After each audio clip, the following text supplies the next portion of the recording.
শুকনো চালের গুঁড়ো দিয়ে ডিজাইনার পিঠা। এই পিঠাটা খেতে কিন্তু খুবই টেস্টি। তাছাড়া একবার তৈরি করে বছর জুড়ে সংরক্ষণ করেও খাওয়া যাবে।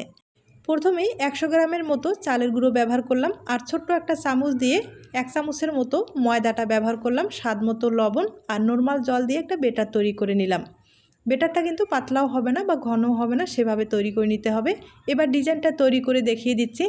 আর আমি কিন্তু প্লাস্টিকে তৈরি করে দেখিয়ে দিচ্ছি। প্লাস্টিকে হালকা করে অবশ্যই তেল লাগাতে হবে।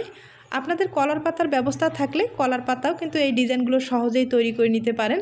এখন পিঠাগুলোকে ভাপ দিয়ে দিতে হবে। ভাপ দিতে কিন্তু বেশি সময় লাগবে না, 30 সেকেন্ড ভাপ দিলেই হয়ে যাবে। এরপরে এই পিঠাগুলোকে কিন্তু রোদ্রে শুকাতে হবে, বা রোদ্রের যদি ব্যবস্থা না থাকে সেক্ষেত্রে ফ্যানের হাওয়ায় শুকিয়ে নিতে পারেন।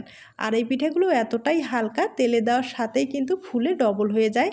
আর মিষ্টিটা পছন্দ করলে উপর থেকে হালকা একটু চিনি ছড়িয়ে দিলে পিঠাটা খেতে ভালো লাগবে।